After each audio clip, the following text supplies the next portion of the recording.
का धरना प्रदर्शन रहा और जगदीशपुर विधायक रामकृष्ण सिंह गुड़िया भी पहुंचे। उन्होंने कहा क्या आज माननीय विधायक जगदीशपुर ने कहा कि हमसे जितना हो सकेगा हम लोग आपके समर्थन में हैं, हमारी सरकार आती है और आपको सम्मानजनक सैलरी दी जाएगी और आपकी सेवा अस्थायी की जाएगी। लगातार संघर्षों के बावजूद आप लोगों की मांगें नहीं मानी जा रही है, तो आगे की क्या रणनीति होगी? क्योंकि इस बार विधानसभा चुनाव भी है, इसमें आवास कर्मियों का कुछ अहम रोल रहता है चुनाव कराने में। अगर हम लोग की मांगों पर विचार नहीं किया जाता है तो निश्चित रूप से हम लोग सरकार का विरोध करेंगे और ऐसी निरंकुश सरकार को उखाड़ फेंकेंगे। जिंदाबाद जिंदाबाद जिंदाबाद जिंदाबाद जिंदाबाद जिंदाबाद।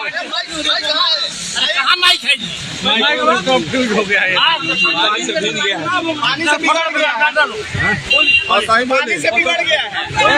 मैं सरकार से मांग करता हूँ बिलों का स्थायीकरण किया जाए और मैं आप लोग को वादा करता हूँ कि जब हमारे सरकार बनेगी, हमारे माननीय तेजस्वी प्रसाद जी बिहार के मुख्यमंत्री बनेंगे 25 में, तो सारे जो भी लोग जो मानदेय पर हैं उन लोगों को सरकारीकरण किया जाएगा।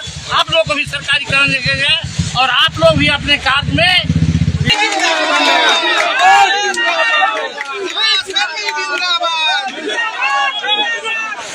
हमारी सेवा सही करो।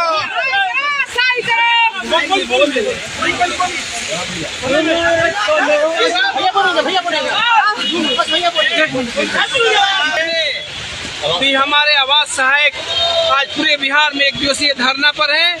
इनकी मांगों को विपक्ष के नेता मुकम्मल मोहर मारता है कि सरकार इनकी मांगों को पूरा करे, अन्यथा ये आंदोलन विपक्ष के बैनर तले पूरे बिहार की सड़कों पर होगा।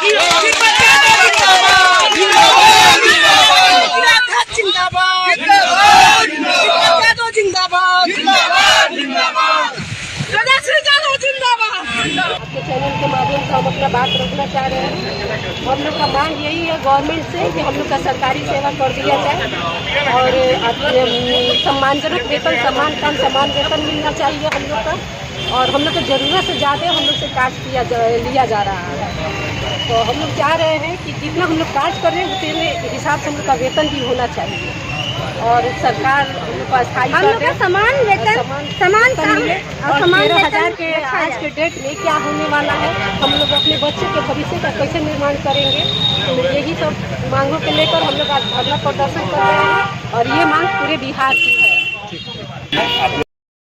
दिया गया है। हम एक बात कहना चाहेंगे कि जो भी सरकार हम लोग को टारगेट देती है कि आप लोग इतने दिन में ये आवास कंप्लीट करवा दीजिए, इसी तरह सरकार को भी स्पष्ट संज्ञान लेना चाहिए। हमेशा हम लोग को ये बोला जाता है कि कमेटी का गठन किया गया है और वेतन कमेटी अपना कार्य कर रही है, लेकिन हम बोलना चाहते हैं कि कमेटी का गठन हुआ है उसको 3 साल से ऊपर हो चुका है। भारत का आपको पता होगा कि जैसे संविधान है 2 साल 11 महीना 18 दिन में बनकर तैयार हो गया है, लेकिन जो हमारी कमेटी है 3-4 साल से अभी तक रिपोर्ट ही जमा नहीं कर पाई है कि हम लोग का वेतन कितना बढ़ेगा कितना नहीं बढ़ेगा।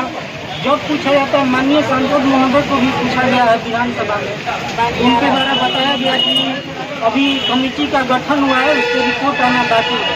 तो मैं पूछना चाहता हूँ कि रिपोर्ट कब तक आए? इतना दिन हो गया लेकिन रिपोर्ट का कोई अता पता नहीं है। और हमारे देखिए दूसरे विभाग में जो कार्यरत है कर्मी उनसे कोई कोई द्वेष नहीं है, उनके अगर एजुकेशनल क्वालिफिकेशन को देखा जाए और उनको जो अभी पेमेंट मिल रहा है उसके सापेक्ष में जो हमारे आवास कर्मी है इसमें बहुत से लोग PhD भी किए हुए हैं और उच्च शिक्षाधारी हैं, लेकिन उनके कार्य के सापेक्ष में बहुत ही अल्प मानदेय मिलता है।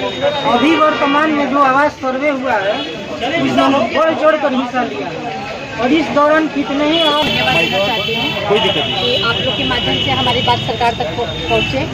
और सर हम लोगों का मतलब 10 साल हो गया, 10-11 साल हो गया जॉब किए हुए, लेकिन हम लोग के वेतन में कोई भी परिवर्तन या कोई भी सरकार की तरफ से पुनरीक्षण का काम नहीं किया जा रहा है। इतने कम पैसों में हम आज अपने बच्चों को पढ़ा भी नहीं पा रहे हैं। ऐसी नौबत है कि सर हम अपने बच्चों को अच्छी शिक्षा नहीं दे पा रहे हैं, अच्छा खाना नहीं दे पा रहे हैं। 13,000 में क्या होगा किसी का? ये सरकार को सोचना चाहिए। क्या सरकार 13,000 में अपने बच्चों को पढ़ा लेगा? क्या सरकार 13,000 में वो जो बैठे हैं सरकार, वो क्या अपने 13,000 में अपने परिवार का पालन पोषण कर लेंगे? अगर वो कर सकते हैं तो हम भी कर लेंगे।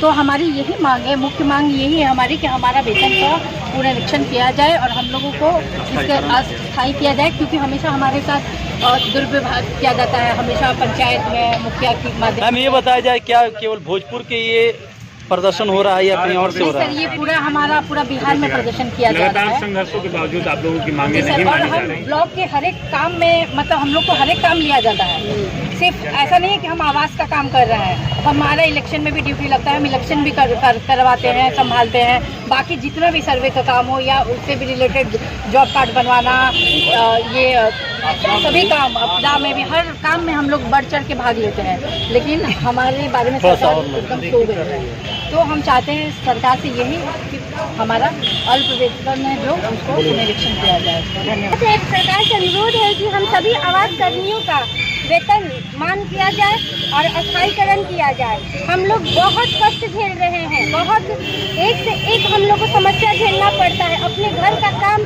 छोड़कर हम लोग सरकार के काम के लिए डोर टू डोर जाते हैं, सारे काम करते हैं, लेकिन सरकार को हम लोग पर कोई ध्यान नहीं है। सरकार से हमारा यही रिक्वेस्ट है कि हम सभी आवास कर्मियों को ध्यान में रखें, उनके हर कष्ट को दूर करें, क्योंकि हम लोग को बहुत दिक्कत है। हम लोग एक बार सरकार से सभी आवास कर्मी अनुरोध कर रहे हैं कि हमारे कष्ट को दूर करो, हमारे बातों को समझे। हम लोग को बहुत दिक्कत है, हम लोग हर काम में लगे रहते हैं। बाढ़ हो गया, जनगणना हो गया, सभी जो भी हमारा काम चलता है ब्लॉक में, हम लोग को सबसे पहले आवास कर्मी को ही लगाया जाता है। इसलिए हम लोग सभी आवास कर्मी एक साथ बोलते हैं, आवास कर्मी जिंदाबाद जिंदाबाद जिंदाबाद।